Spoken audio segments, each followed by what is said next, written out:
Y'all, Jordan, another episode of Lightning Latest. Really excited for this one because we're going to talk about one of my favorite players today with Connor Geeky. But first, we're also going to be doing some deep dives. We're going to be talking about Pontus Holmberg's new deal, which actually looks pretty decent for the Bolts as well. I almost said the Bucks. We've been talking about them a lot lately too because new season starting, and as well as another what if. Those are personally my favorite. I really love doing those with y'all. So let's dive right in with Connor Geeky. He's going to play next year at 21, right? He played most of last year at 20, which is great because he showed a lot of growth. He's part of the Sergachev deal, one of the key parts of it, along with, JJ Moser. So it's going to be important to see just how both of those players progress. But we've talked about Moser a lot over the last few weeks. And I'm really intrigued to see just how well Geeky's going to do year two. So it's going to be a lot on him. He's going to be playing the third or fourth lines probably the most. I don't really see him ever going up to the top two lines, at least this year, because he's so young, right? But you never know, injuries happen, and the kid could explode. However, I think he's going to be playing with players like Goncalves, like Pelletier on those third and fourth lines. Young guys that he can continue to grow alongside and get better along. Remember, right? Pelletier's 3 years, $775K a year, and he's pretty young at 24. Goncalves just re-signed the 2-year bridge deal. He's pretty young at 26. So these are all players that are going to continue to grow and get better. And playing alongside them should only help Connor Geeky get better as well, hopefully by association. He's also going to be playing alongside vets, right? Like a Yanni Gord, like a Nick Paul. That's pretty important because of the fact that these are players that have been there before. They've won before. They know what it takes to be better. Yanni Gord, we know, has won a Stanley Cup or two. So playing alongside those kind of players that have a winning mentality and that only want to get better is only going to make him better. If he takes that step forward in year two, more offensive output would really help because, right, we've harped on depth offense. That's been the biggest thing lately.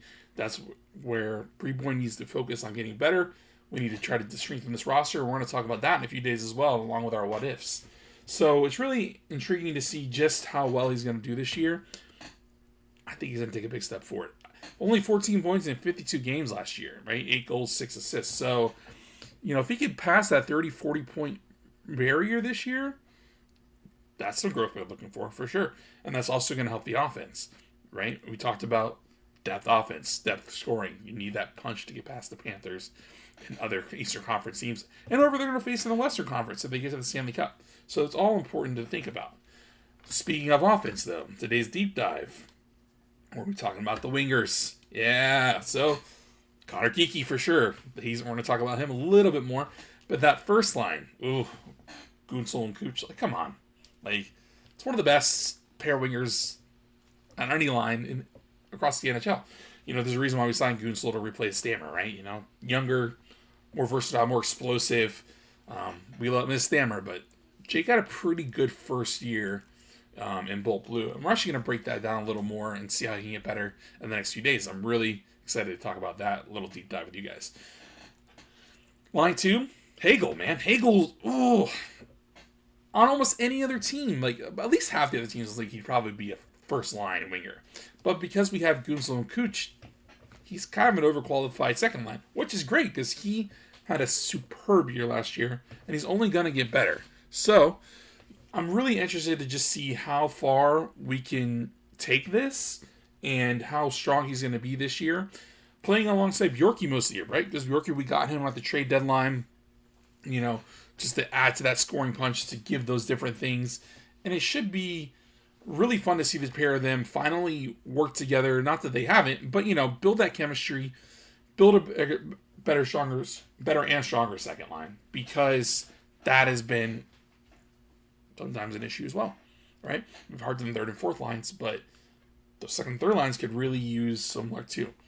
Third line, we're looking right now at Yanni and Gage. Either one of them could lead that line, though. Also, they have the versatility to play as a center, to play different things, and it should be really fun to see just how the two of them mesh because of the gap, right? Yanni's been doing this quite a while. We know he's already 34. When his deal's done right now, he'll be closer to 40. Meanwhile, with Gage, he's on that bridge deal, right? We have to see over the next couple of years just what he can do, just how he can add to the positions that he's being asked to play because he could center it as well. Now, if he plays on the wing, that's great. That should lead to more goal scoring contributions, hopefully more assists. We need to see Gage make that next step. If he can lead the third line and even sometimes show up on the second, fantastic. That's what we want to see. If not, maybe he's gone in a couple years. But we still have to see the progression.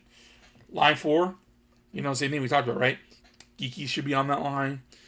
It's looking like he's going to be on the line with Panas Holmberg at the moment. We're still a few days away from training camp. So about a month away from preseason. A lot can change in them. It really depends if, what we talked about a little while ago, right? Geeky can continue that progression and get better. Also, we're going to talk about Holmberg as well. So this is pretty fortuitous timing to break down this pairing. Holmberg, he came over a few years of the Leafs. Now he's here.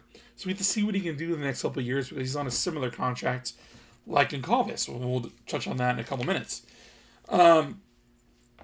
Cooch for Hart, Gunsel for Rocket Richard. But these are all things we need to be thinking about because, last year was the first year that Jake and Nikita really teamed up. And a year 2 jump could be something magnificent, something that could really help the Bolts and continue to let them get better moving forward. But we said we're going to touch on Panas Holmberg, and we're going to. So, 2 years, $1.5 million a year, not bad, right? Third or fourth line guy. He spent the first 3 years of his career with the Blue Jays, baseball, with the Maple Leafs, and the points increased steadily, right? 13 points year 1, 17 points year 2, and then 19 points in year 3. The new contract wagers that will happen, right? Because it's only for a couple years. So let's say he goes, if we could see like a geeky-like progression, let's say he does 30 points this year, 40, 45 points maybe year 2, or something more along even further. That would be great. The goal is to increase that depth offense. We keep harping on the depth offense, but it's needed because we can't beat deeper teams without it. We need more of a scoring punch. That's why these moves were made. So the fact that Holmberg's here on a 2-year deal is great because let's say he doesn't progress, it doesn't grow the way that many are hoping, that the front office hope when they sign him, they could cut their losses because, there's a rising cap, right? It's going to be almost $109 million, around $108, hopefully next year, according to projections. So by the time Holmberg's done too, it's going to be higher than that. I have to double check the figures. So when I have that, I'll get back to you guys. But I believe it's around 120, if not a little lower, maybe a little higher. We'll take a look and we'll talk about it in the next couple of days. 2 years to 1.5 is not bad. We'll take it, especially if it helps improve the depth punch that we need. Because we're tired of losing the Panthers in the first round. The only way to beat the Panthers in the first round is just outscore them would be nice. And many times they did that, obviously. So we need to be better at that. And Holmberg can help really improve the punch of this offense. But lastly, we got another candidate that could do that too in a what if. Logan Cooley. Connor Geeky, right? Came over in the Sergachev trade. JJ Moser came over in the Sergachev trade. Both former Arizona guys and now Utah Mammoth, obviously. But got their start there. Just continue to grow with us after that trade.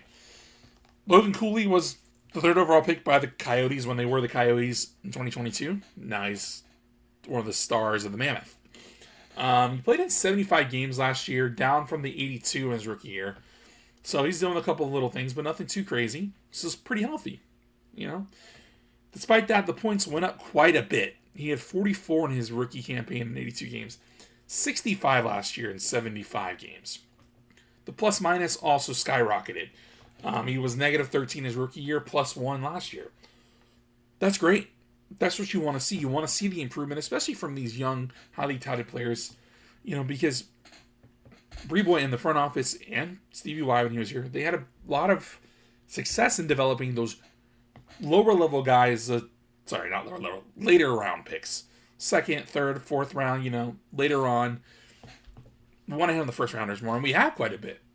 But Logan Cooley looks like he's going to be a pretty big hit for the Mammoth. The question is, will he leave, right? We have the cap space increase coming up. Utah's cap could help them retain him, though they're going to have the room, especially after the big expansion. could be a long-term replacement for Cooch on the wing. That would be something I would personally really like to see. I think he could be quite a find. And if that's the case, then that looks awesome for us. The other issue would possibly be the price if we could afford it, but I think we could. And, the thing to mention, too, is the point jump here, right, was mostly due to assists. Remember, went from 44 to 65. Rookie season, 20 goals, 24 assists. Not bad. Last year, though, 25 goals, 40 assists. That's something you really want to look in you want to see in a top-line winger, second-line winger. Someone that's going to contribute a lot of assists and help other players score, but he can put the puck in the back of the net like 25 goals. Now, would you want to see 30 to 35 this year along with more assists? Of course, it would show growth. It would show a continued explosiveness and continued desire to get better, and that's something that this team always searches for. The question is, will the Mammoth let him leave? I don't know.